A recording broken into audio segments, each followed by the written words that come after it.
Why are there no tube stations in South London? Now, look, last year I made this video and I got a lot of comments about how it was geology. The south is sandy, the north is made of clay, therefore there's no tube station south. But today, let us answer that question. And for the first set of underground railways, that's completely true.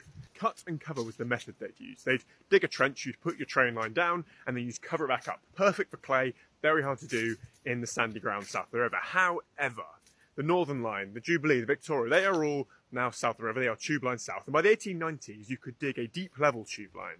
This would go deep underground underneath that sand, and you could put a train line in. This is the tube, and this is the London Underground, and more than half the London Underground is actually overground. This is going to get very, very confusing. Better question could be, if you couldn't build loads of lines with a cut and cover method south of the river, why haven't we got more overground, underground lines, like the District Line, for example? And if you look at a national railway map of London, you'll see that it's actually pretty balanced. North and south have got pretty even distribution of stations. So the question then becomes, why is the north nationalised, the TfL or the London Underground, and why has the south only got a little bit of that, and most of it's owned by private companies? And the answer, of course, comes back to history with a little bit of capitalism.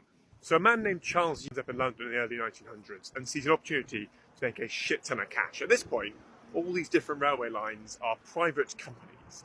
And as a passenger, that was terrible.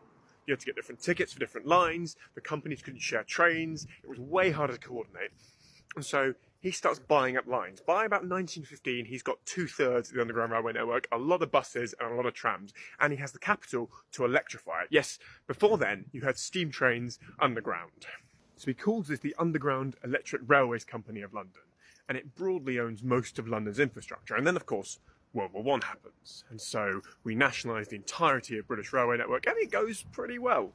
Bit of wear and tear, but on the whole, not a complete disaster.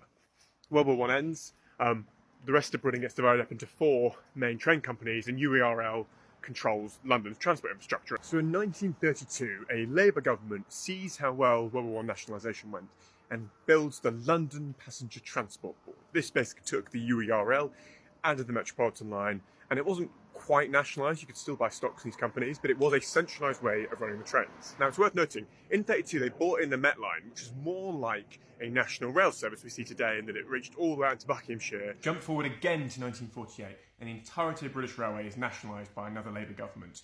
Now, because those southern railways were part of the big 4 company, Southern Railway, they weren't included in the London Underground sort of setup at that point. And that all goes back to not needing to buy those lines to electrify and improve that passenger experience and make a lot of money. They didn't have those shallow cut and cover lines because the ground was too soft.